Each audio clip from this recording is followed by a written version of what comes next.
Salut les amis, comme je vous l'avais promis, lorsque je serai en vacances, on allait concevoir des applications Android, des sites web, tout et tout. Bon, nous sommes là aujourd'hui et on va commencer simplement par les sites web. Et pour commencer, il va falloir qu'on définisse ce que c'est qu'un site web et les différentes catégories de sites web. D'abord, vous devez savoir qu'il existe deux types de sites web, à savoir les sites statiques et les sites dynamiques. Ici, nous avons des sites web qui sont là, tels que des blogs ou généralement des forums de discussion où chacun va poser ses idées en commentaire sur une proposition d'idées. Ou encore, vous avez les réseaux sociaux tels que YouTube, Facebook, ou encore vous avez des sites de vente en ligne tels que Jumia, très connu en Afrique. Vous avez Cdiscount aussi, très connu aussi en Afrique. Donc, vous avez tout ça qui sont des sites web.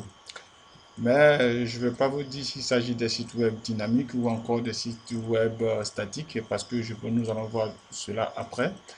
Mais d'abord, comment fonctionne un site web ou comment obtient-on un site web? D'abord, vous avez un petit bonhomme qui est là, qui va représenter une personne qu'on appelle un développeur. Et ici, le développeur possède ce qu'on appelle un ordinateur. Et lorsqu'il possède son ordinateur, il va écrire ce qu'on appelle un programme.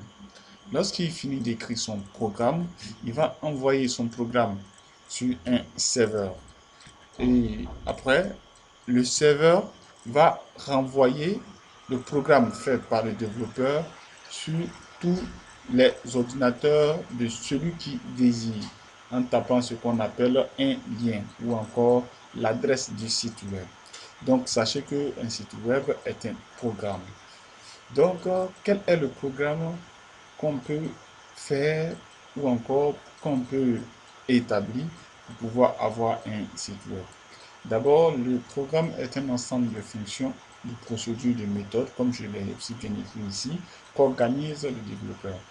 Et c'est pour cela qu'on l'appelle développeur, car il connaît la structure, la façon de placer les éléments. Donc, tout le monde se rappelle dans les classes de base comment est-ce que on apprend l'anglais, les structures. En fait, c'est le même fonctionnement. D'accord. Donc, en fait, ces mots, les fonctions, les procédures, les méthodes sont rassemblés sur un fichier test. Si vous voulez, c'est un fichier test, mais généralement, après, on va définir tout cela. Ici, c'est une introduction où, bon, j'ai dit tout, un peu de tout, voilà. Donc, ici, il va avoir euh, un ensemble de données sur papier, si vous voulez, ou encore dans un fichier, et cela va s'appeler un code. Et un code représente euh, en fait les éléments qui vont donner l'instruction à l'ordinateur afin de concevoir le site web. Les codes sont créés par d'autres développeurs qui appartiennent à d'autres entreprises, comme il y a beaucoup d'entreprises, certaines le savent.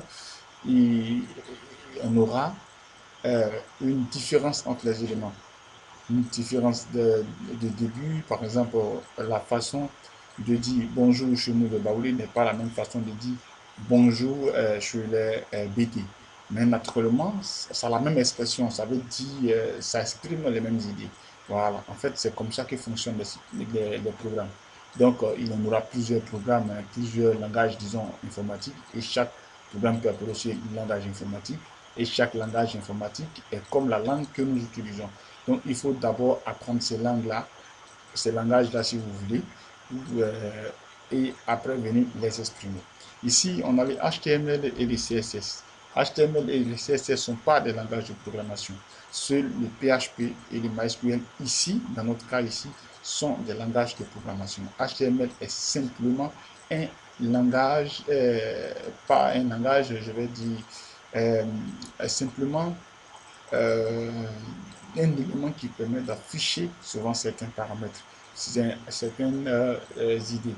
Par exemple, je vais écrire quelque chose, je prends, je mets dedans et il affiche. Je lui l'exécute simplement. Donc, il va seulement à l'exécution. Il peut ni écrire des conditions, ni faire, il ne peut pas faire tout ça. Lui, il ne fait que afficher. Il prend et il affiche. Il prend et il affiche simplement. Maintenant, le CSS, lui, il s'occupe de la partie style. Voilà, le style, la couleur, les rondeurs, les, disons, tout ce qui est style, quoi, tout ce qui est design, tout et tout.